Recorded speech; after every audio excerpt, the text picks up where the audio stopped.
Salut à tous et bienvenue. Aujourd'hui on va faire un épisode un peu spécial, c'est-à-dire qu'on va pas travailler du tout.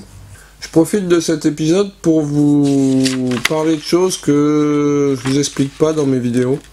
Suite à la demande de pas mal de personnes, je voudrais répondre à certaines questions qui m'ont été posées et puis des choses qui pourraient certainement vous intéresser par rapport à moi. Donc j'ai pris des notes parce que parce que j'ai un peu de mal à parler sans m'éloigner du sujet. Donc voilà. Donc en fait, moi je m'appelle Lucas, j'ai 28 ans, j'habite dans le Grand Est, en Lorraine, pas très loin du lac du Der. Je suis couvreur de métier et de formation. J'ai fait ma formation chez les Compagnons, j'ai fait le Tour de France. Et je suis revenu et j'ai monté mon entreprise, donc ça fait 7 ans. Quand on est couvreur, on touche forcément aux métiers qui sont directement liés à notre travail. Donc par prolongation, j'ai beaucoup travaillé avec les charpentiers et j'ai fait aussi pas mal de charpente. Et c'est comme ça que j'ai appris la charpente et les prémices du travail du bois. Et aussi, à travers les Compagnons, j'ai aussi pas mal vadrouillé dans les ateliers des autres. Donc, entre autres, les menuisiers que je respecte énormément. Et leur métier m'avait vraiment plu. Ce qu'ils faisaient me plaisait vraiment. Mais j'adore mon métier de couvreur, et donc on peut pas tout faire, quoi. Surtout à cette époque-là, je ne pouvais pas tout faire. Au cours de mon Tour de France, j'ai fait une étape à Rennes, en Bretagne, qui a été très décisif dans mon cursus personnel au niveau des bateaux et du travail du bois.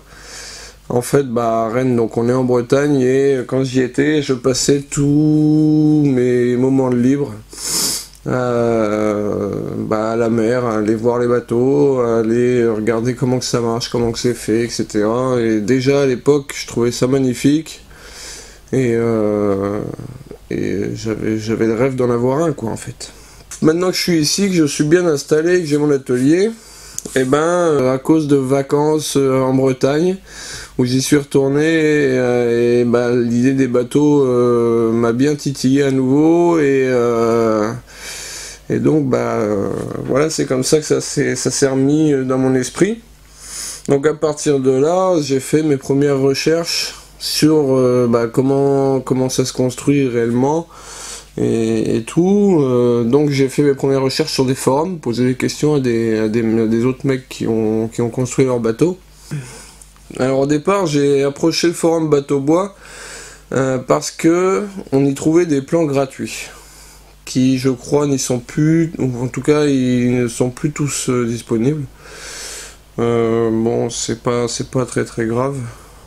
Parce que je me suis rendu compte en fait que les plans gratuits, finalement, alors pas tous, mais une grande majorité, ils sont parfois compliqués à comprendre, pas très bien expliqués, et beaucoup de ces plans gratuits sont issus de magazines, et de magazines anglais. Donc on est tout en mesure impériale. Donc c'est franchement galère, soit il faut ramener en mesure métrique de chez nous, soit il faut rester en mesure impériale, mais c'est pas facile, quoi. Donc les plans gratuits et les plans pauvres en documentation, je me suis rendu compte que c'était pas fait pour moi, surtout pour une première construction. Donc après j'ai cherché dans les architectes qui proposaient des plans, pas forcément à la demande, pas forcément, je veux dire, fait pour moi, mais des plans qui font en série et qui vendent. Donc là, c'est là où j'ai découvert les plans de François Vivier, qui a un site qui est franchement génial et qui propose un bel éventail de modèles, quoi.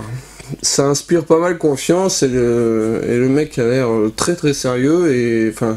À l'époque, je me rendais compte que ça avait l'air très sérieux, et au final, maintenant que je connais, j'ai eu bien fait de me pencher sur son travail et de lui faire confiance. Une fois que j'ai trouvé l'architecte avec lequel je voulais travailler, il y a un bel éventail de modèles, donc il fallait définir lequel je voulais. Donc pour ça, il a fallu que je me pose un petit peu et que je réfléchisse à ce que je voulais. Donc en gros, ce que j'allais faire avec le bateau, pour combien de personnes, quel genre de navigation, l'aspect que je voulais qu'il ait, mon niveau personnel, que ce soit à la voile ou que ce soit dans le travail du bois. Donc tout ça, groupé ensemble, j'en ai sélectionné deux. Un plus petit que celui que je suis en train de fabriquer et celui que je suis en train de fabriquer. Le plus petit, c'était le Morbic 12, donc qui est quand même bien plus petit, donc, mais plus facile et moins long à construire.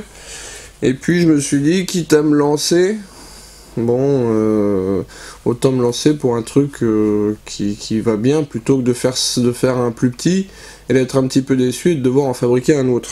Voilà pourquoi j'ai choisi le Begmei. Moi, le Begmei, il me plaisait bien, déjà par son aspect, j'adore le gréement comme il est. C'est vachement bien, surtout quand on débute, d'avoir un bateau avec des réserves de flottabilité qui est insubmersible. Et puis la simplicité de la manœuvre, puisque c'est un gréement qui est assez simple. Donc j'ai commencé par acheter les plans d'études.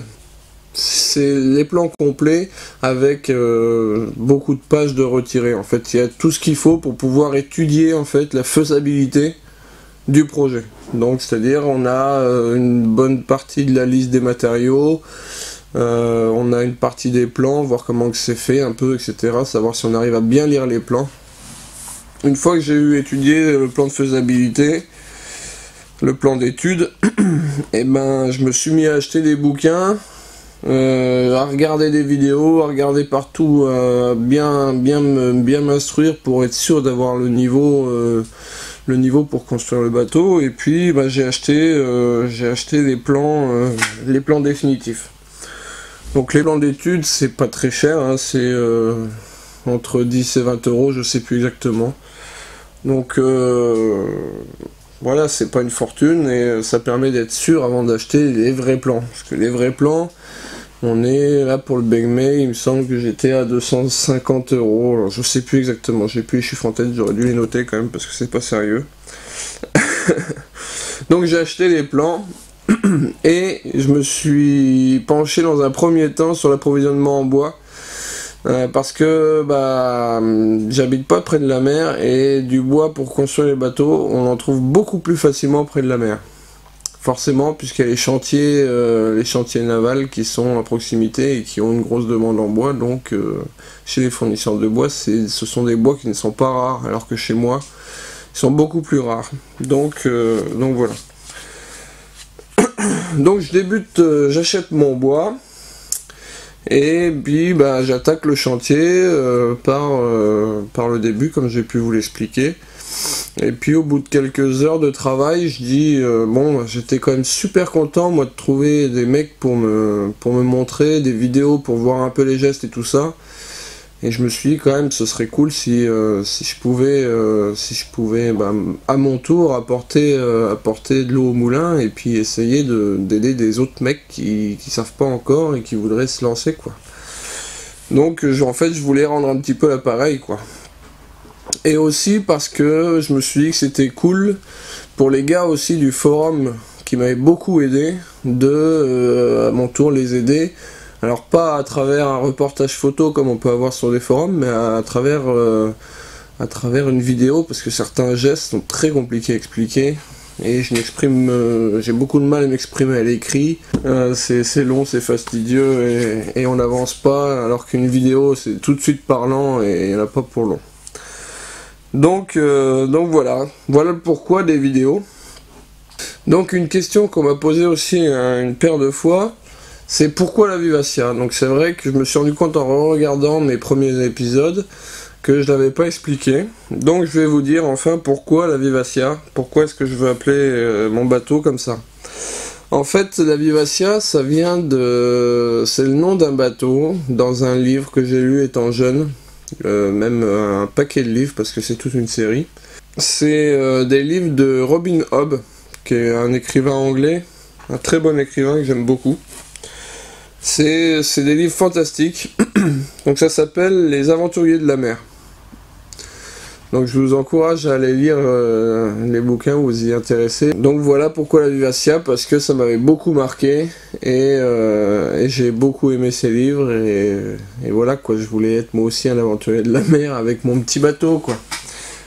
Voilà pour ce que j'ai à vous dire. Je pense que j'en ferai d'autres, des vidéos dans ce genre-là. Il y a plein de choses que j'ai envie de vous dire et que je peux pas vous dire parce que sinon la vidéo durerait au moins une demi-heure. Si vous avez d'autres questions, n'hésitez pas à les mettre en commentaire. J'y répondrai dans les prochaines vidéos. Franchement, ça m'aide vachement quand les gens laissent des commentaires ou ont des questions, des choses comme ça. Parce que bah on peut pas deviner tous les questionnements que vous pouvez avoir et du coup bah voilà, on va faire des vidéos pour un petit peu répondre à ces questions quoi. Et puis bah n'hésitez pas toujours comme d'habitude à liker, à vous abonner et puis je vous dis à une prochaine. Allez, salut!